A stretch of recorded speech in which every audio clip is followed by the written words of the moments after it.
Seterusnya kita ke Sabah. Antara fokus, Sabah beri perhatian terhadap perkembangan bahasa dan sastra. Perinciannya kita bersama Anisia Daulus di Kota Kinabalu. Ann, silakan. Ya, Iva. Sabah sentiasa memberi perhatian terhadap perkembangan bahasa dan sastra di negeri ini. Ketua Menteri Datuk Seri Panglima Haji Jinor berkata elemen bahasa dan sastra mampu membentuk peribadi dan ketamadunan bangsa. Seterusnya melahirkan bangsa yang bercitra dan beracuan sendiri. Namun dalam usaha menguasai pelbagai bahasa, pemartabatan bahasa kebangsaan tidak harus diketepikan. Datuk Haji Ji menyatakan demikian dalam pelancaran Bulan Bahasa Kebangsaan Peringkat Negeri 2024 di Dewan Bahasa dan Pustaka DBP Cawangan Sabah, Kota Kinabalu. Teks ucapan beliau dibacakan Menteri Sains, Teknologi dan Inovasi, Datuk Dr. Muhammad Arifin Muhammad Arif. Datuk Haji Ji turut memuji usaha DBP Cawangan Sabah melalui projek kosakata bahasa sukuan kerana berjaya mengetengahkan beberapa kosakata sukuan negeri ini dan direkodkan sebagai salah satu entry di dalam Kamus Dewan. Antaranya kata kirop daripada bahasa Kadazan bermaksud bulu mata palsu dan meridap daripada bahasa Bajau bermaksud tidur atau lelap sekejap.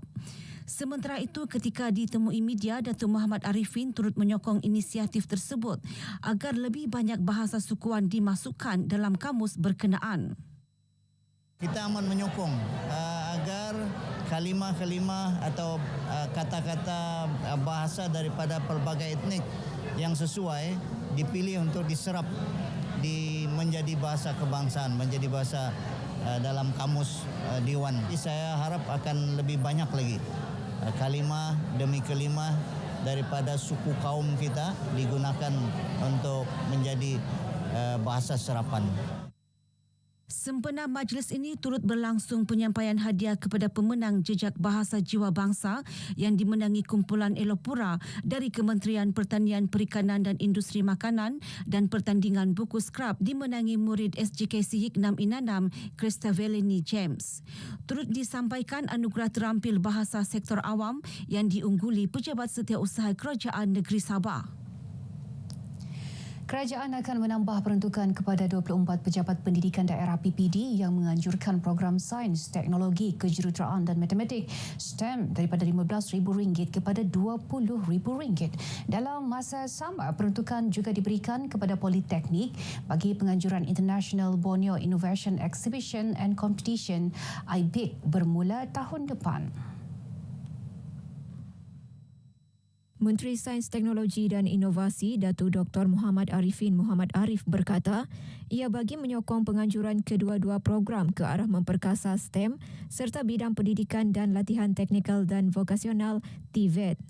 Bagi pihak kerajaan negeri Sabah merakamkan penghargaan dan terima kasih dan mudah-mudahan dengan adanya program seumpama ini kita akan lebih dapat memperkasa STEM, TVET untuk masyarakat dan khususnya kepada pelajar. Datuk Dr. Muhammad Arifin ditemui media selepas merasmikan penutupan IBIC 2024 bertemakan Inovasi Mampan untuk Penjanaan Semula Masa Depan di Kota Kinabalu. IBIC 2024 mempertandingkan 8 kategori antaranya persekitaran binaan reka bentuk dan rekaan dalaman, produk hijau, pertanian, alam sekitar serta tenaga boleh diperbaharui. Program Komuniti Sains, Teknologi, Kejuruteraan dan Matematik STEM Pintar memberi peluang kepada komuniti dan pelajar untuk meningkatkan pengetahuan dan aplikasi dalam bidang sains, teknologi dan inovasi STI. Pengarah Planetarium Negara Shahruddin Yusof berkata, STEM Pintar mampu membantu menyelesaikan isu-isu komuniti melalui aplikasi STI. Selain memudahkan urusan harian, ia juga membuka peluang baharu dalam pelbagai bidang untuk menjana ekonomi masyarakat dalam bidang pertanian dan akuakultur. Ia termasuklah penggunaan teknologi pintar IoT, smart greenhouse dan water monitoring system. Kita mengharap akan mencetuskan pelajar-pelajar cemerlang daripada Pulau Bumbung ni dan dia akan memimpin ataupun membantu negara dari segi program yang akan datang . Shahruddin ditemui pemberita selepas merasmikan program komuniti STEM Pintar di SK Terusan Tengah, Pulau Bumbung Semporna. Sementara itu, Timbalan Pengarah Politeknik Sandakan Irwandi Mat Jaili berkata, melalui program ini pelajar didedahkan kaedah mewujudkan edible garden di sekolah.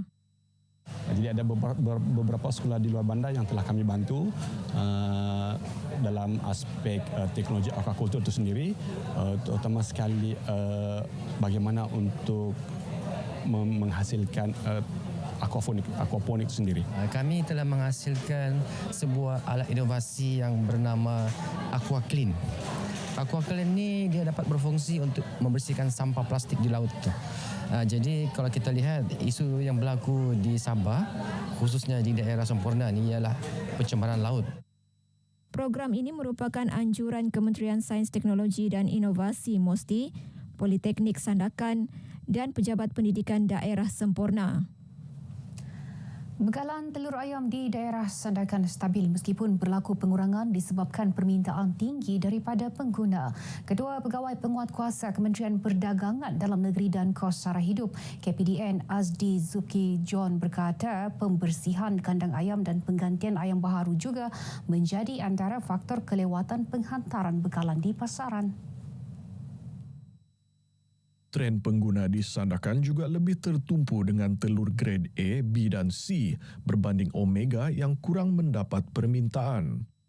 Permintaan yang meningkat di kalangan pengguna dan juga bagi industri lah. Kita lihat di Sandakan ini pun kedai-kedai ataupun perniagaan ini dia mula banyak lah kan. Sudah mula banyak dan juga diperlukan bekalan juga. Kita akan sentiasa membuatkan kolaborasi dengan ladang-ladang dan juga pembekal-pembekal telur di Sandakan ini untuk memastikan bahawa bekalan itu akan stabil.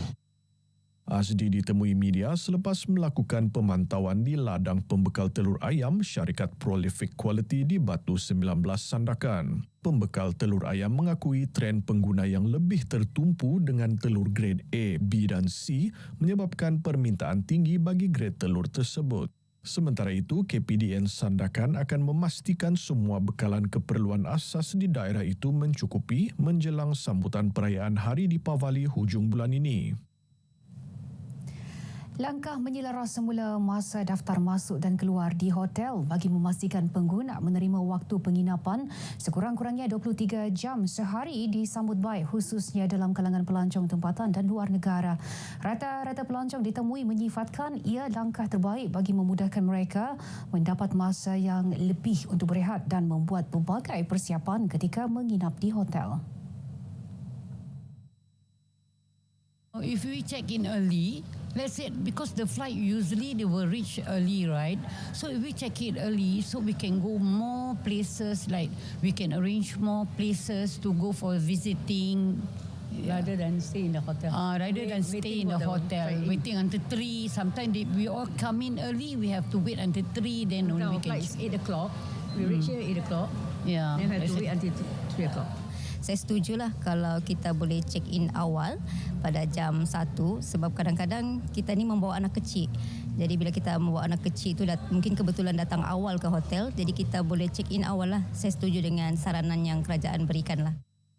Sementara itu, Pengerusi Persatuan Hotel Malaysia Sabah dan Sarawak, Hafizan Wong berkata, cadangan itu merupakan satu langkah yang sesuai, namun ia perlu diteliti semula. Satu positif punya idea lah yang bagus, tapi di masa yang sama juga saya rasa dia sesuai ataupun tidak praktik pada masa kini di mana itu akan melibatkan kos yang tinggi untuk hotel dari segi untuk penambahan kaki tangan untuk membersihkan bilik dalam masa 1 jam mungkin tidak akan sesuai musim ini lah. Sebelum ini, Menteri Pelancongan Seni dan Budaya Datuk Seri Tiong King Sing menggesa pengusaha hotel untuk menyelaras semula masa daftar masuk dan keluar bagi memastikan pengguna menerima waktu penginapan sekurang-kurangnya 23 jam sehari. Rakyat negeri ini menyambut baik kenaikan gaji minimum kepada RM1,700 yang diumumkan Perdana Menteri Datuk Seri Anwar Ibrahim dalam Belanjawan 2025 Jumaat lalu. Rata-rata orang ramai ditemui di sekitar Kota Kinabalu gembira dan bersyukur dengan kenaikan gaji minimum itu kerana ia dapat meringankan beban kos sara hidup yang semakin meningkat. Pelaksanaan kenaikan gaji minimum itu berkuat kuasa Februari tahun depan. Agak happy jugalah, terus terkejut jugalah sebab sekarang ni susah kan mencari duit. Sudahlah barang-barang kita sekarang ni mahal sikit kan. So happy juga sebab dapat menampung hidup kita sekarang. Bagi pendapat saya yang kenaikan gaji sekarang ni okey jugalah sebab dari pandangan saya banyak sudah harga barang yang sudah naik lah. Mungkin untuk kasih stabil dia sama-sama. Kalau naik jugalah harga gaji begitu. Kalau bagi saya okeylah, baguslah. Boleh meringankan beban lah begitu saya rasa. Pertama boleh meringankan beban para pekerja. Bagi majikan yang kurang daripada 5 pekerja akan diberikan penangguhan selama 6 bulan hingga 1 Ogos 2025. Baik, sekian perkongsian dari Sabah untuk petang ini. Untuk lebih banyak perkembangan semasa, teruskan bersama Ifah. Dari sungai hingga segara, Palestin pasti merdeka. Ifah. Baik, terima kasih, Anne.